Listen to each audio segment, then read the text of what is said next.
మొత్తం 100% నేను తప్పు పట్టట్లేదు. Please, I never said that. కొంతమంది వరకే మాట్లాడుతున్నాను. అండ్ ఈవెన్ మీకు తెలుసు, హద్దు మీరుతున్న వాళ్ళు కొంతమంది ఉన్నారు, వాళ్ళ గురించే మాట్లాడుతున్నాను. Yes, we are public figures. Fortunately దేవుడు ఇచ్చిన వరం అది. పబ్లిక్ ఫిగర్స్ మేము, మా గురించి మీరు రిపోర్ట్ చేయడానికి తప్పు లేదు. But there is a limit. CPI Narayana గారే నిన్న ట్వీట్ చేశారు. ఆయన ఏమన్నారు? ఎంతమంది మాట్లాడుతున్నారు? కోర్స్ స్వలాభం కోసం కొంతమంది రాజకీయ నాయకులు ఏదన్నా మాట్లాడచ్చు, కానీ మెజారిటీ ఆఫ్ దెమ్ ఎందుకు కొంతమంది ఇంత ఓవర్ యాక్షన్ చేస్తున్నారని వాళ్ళే అంటున్నారు. పెద్దలేగా వాళ్ళందరూ, సొసైటీలో గౌరవించదగ్గ వాళ్ళే కదా. నారాయణ గారు కానీ మిగతా వాళ్ళు కానీ ఇది చేసేవాళ్ళు. మీ ఎథిక్స్ మీకు ఉన్నాయి, వాళ్ళ గురించి నేను మాట్లాడట్లేదు. I respect. మనం 90% 95% వాళ్ళకి నేను రెస్పెక్ట్ చేస్తున్నాను. ఆ అతిక్రమించే వాళ్ళకి రిక్వెస్ట్ చేస్తున్నాను, మీకు ఫ్యామిలీస్ ఉన్నాయి. Do not, it is unfortunate. See, I have a father, okay? He's 70 years old. ఆయన హెల్త్ నాకు ఇంపార్టెంటే కదా. కొడుకుగా నేను చేయాల్సిన ఫస్ట్ బాధ్యత ఏంటి? నా ఫాదర్ మదర్ని నేను చూసుకోవాలి. That is what my first concern is.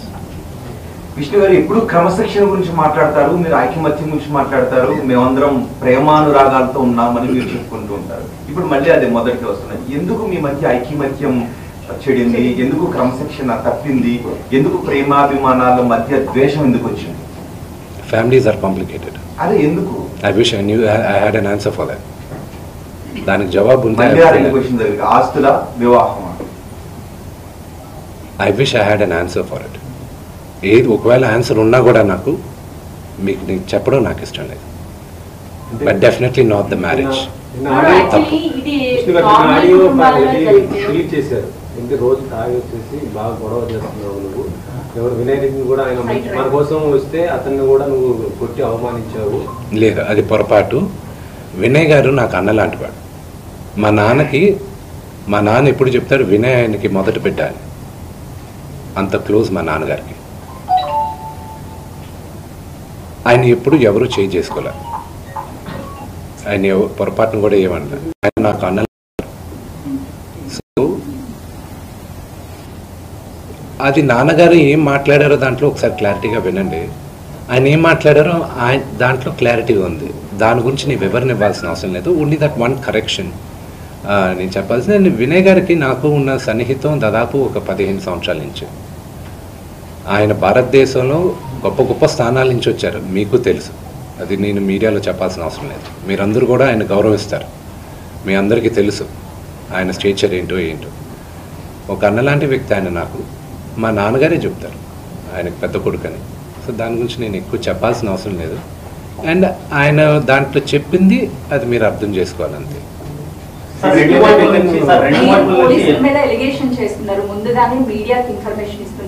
Okay, that is not an allegation అండి.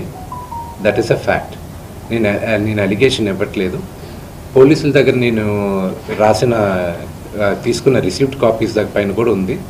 బట్ మీకు ఎలా ఉంటుందో మీరు ఆలోచించండి. మీడియాలో ఫస్ట్ వచ్చిన తర్వాత నాకు సమన్స్ రావడం. As a general public I'm talking to you. I know my rights కదండి. మరోవైపు మనోజ్ ఏమో కంప్లీట్ గా విష్ణు టీమ్ కి మాత్రమే సపోర్ట్ చేస్తున్నారు, పోలీసులు అలిగేషన్ చేస్తున్నారు. అంటే మొత్తానికి I feel the only thing is that I leave you to judge it. నిన్న రాత్రి జరిగిన సంగతి యూ saw it. మీ ఇళ్ళకి వచ్చి ఎవరైనా ఒక 20 మంది వచ్చి మీ గేట్లు పగులు కొట్టి లోపల తండ్రిగా కూర్చొని ఉంటే తండ్రి పైకి వెళ్తారా అనే క్వశ్చన్ మీకే వదులుతున్నా. నేను చావనైనా చేస్తాను, కానీ అలాంటి పని చేయండి. మా నాన్న నోరు మూసుకో అంటే షడప్. కంపల్సరీ నేను చెప్పాను కదండి, కమిషనర్ గారికి నేను రెస్పెక్ట్ ఇస్తాను. I give respect to the chair and I'll go. నాన్నగారికి ఇప్పుడు న్యూస్ బులెటిన్ ఇప్పుడే వచ్చింది కదా, medical bulletin. So once the CT scan is over and everything is over, నా పరిస్థితి ఇట్స్ కదిపితే ఏడ్చేటట్టున్నా. My mother is not feeling well at one side. అంటే మనోజ్